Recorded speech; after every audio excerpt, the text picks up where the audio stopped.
They don't arrive with trumpets or flashing lights. They ride in silence, one after another, each breaking a seal, each shifting the world forever. The first appears cloaked in light, crowned, mounted on a white horse, holding a bow without arrows.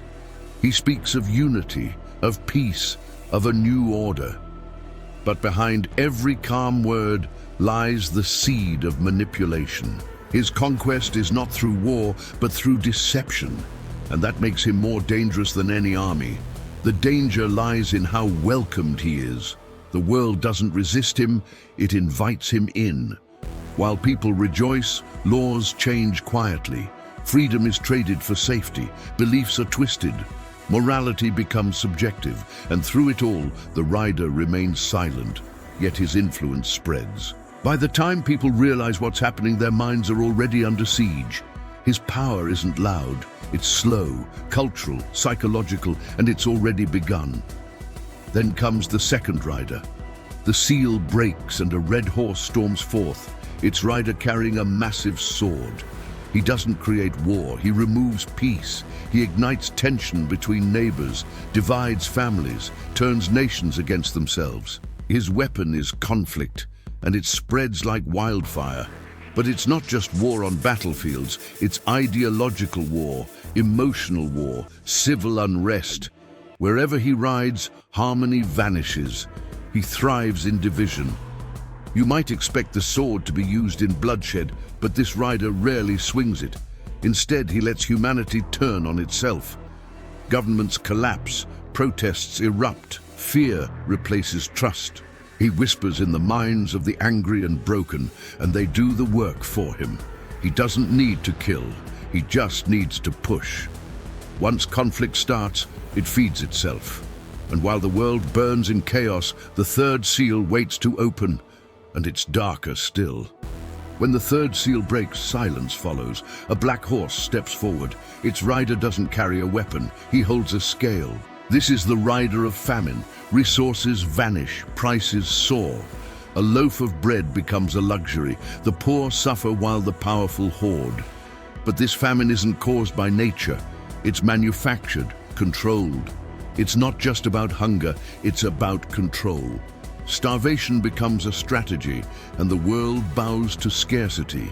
The Black Rider doesn't bring storms or droughts. His famine is artificial, designed through greed and corruption. Food is available but unreachable. Markets crash, inflation explodes. One meal costs a week's salary. Meanwhile, those in power feast behind closed doors. This isn't nature's wrath, it's human manipulation. And just as the world begins to break under the weight of scarcity, the final seal trembles and death begins to ride. The fourth and final horse emerges pale, almost sickly. Its rider needs no name. We all know him. He doesn't shout, he doesn't threaten, he simply arrives. Disease, decay, despair follow in his path. Hospitals overflow, graves multiply. And behind him rides something even darker, hell itself. He is not the storm, he is the silence after, the breath that never returns.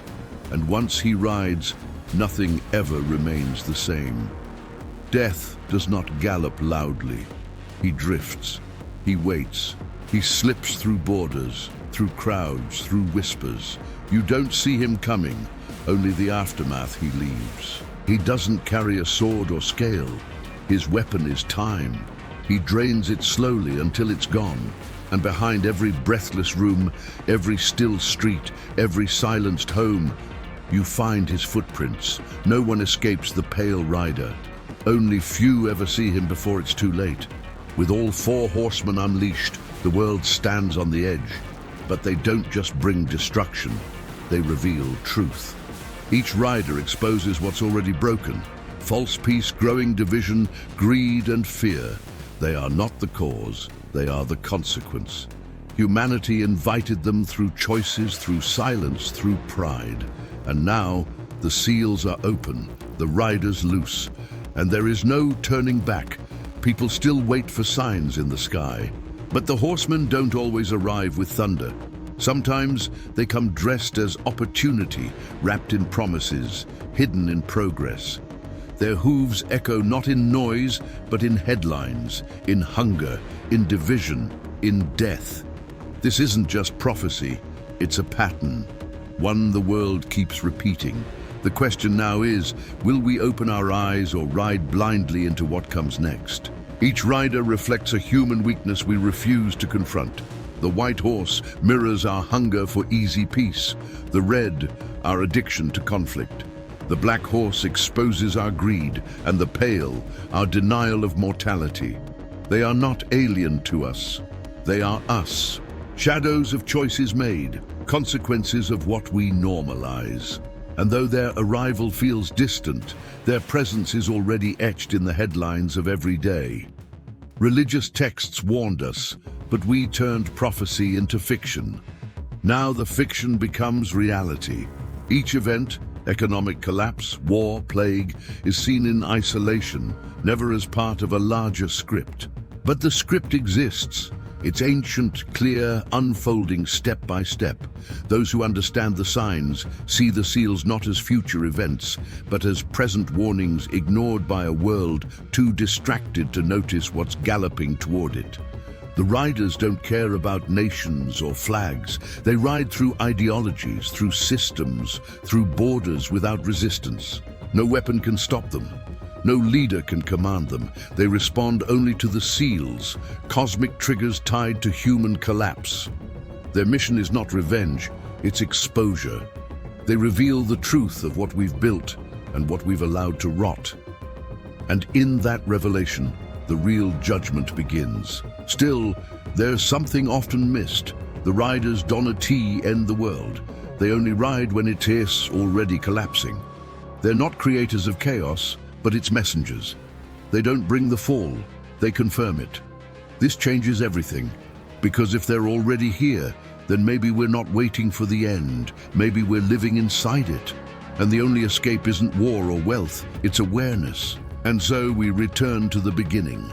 The sound of hooves, once ignored, now echoes louder, but this isn't just fear, it's a call to see, to watch, to prepare, not through panic, but through clarity. The Four Horsemen are not just signs of destruction, but opportunities to confront what we've become.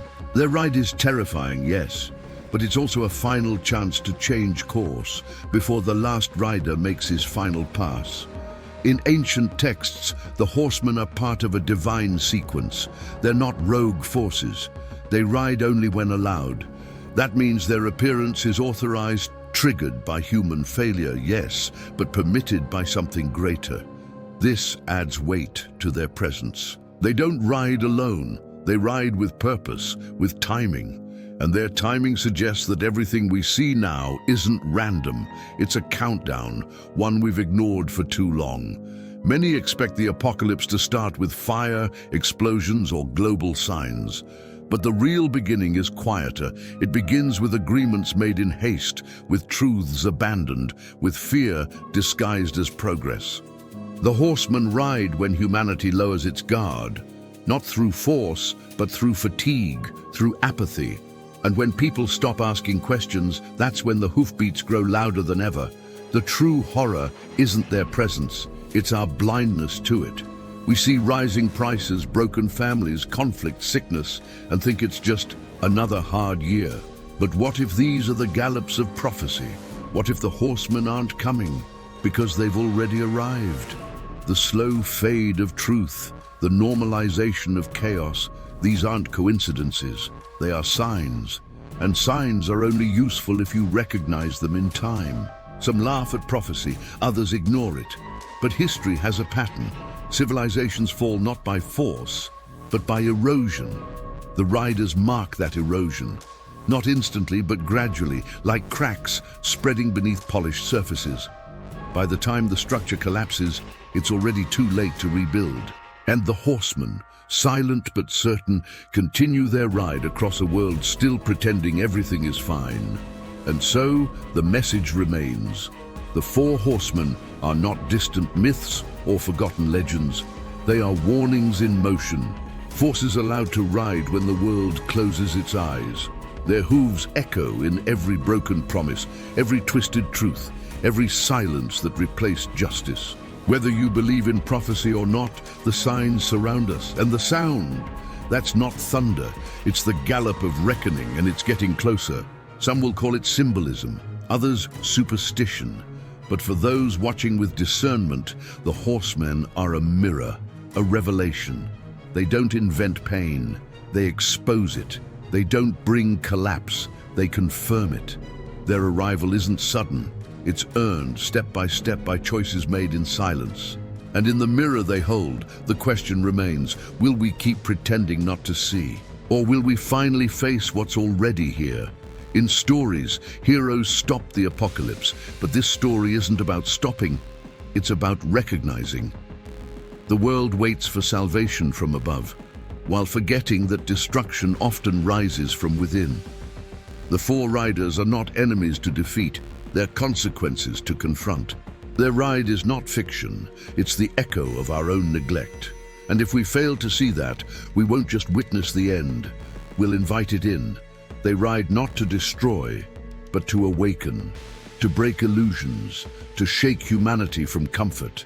Each hoofbeat cracks denial, each seal shattered is a truth exposed, and in that exposure, there's still a window, a sliver of light. The final rider hasn't passed completely. There's still time, barely, but time not to run, time to choose, to change, or to fall completely beneath their shadow. So now the question remains, not when, but how. How will you respond when the signs become impossible to ignore, when the silence becomes unbearable? Will you keep scrolling, hoping it all passes? Or will you open your eyes, raise your voice, and prepare your soul? The end may be closer than we think, but awareness can still write a different final chapter. This isn't just a story, it's a wake-up call. The Four Horsemen are riding, not as myth, but as mirror, and the reflection is sharp. You've seen the signs, you've heard the gallop. Now the choice is yours. Ignore the hooves, or start walking a new path before they ride through your door. Because one thing is certain, no one remains untouched when the riders pass.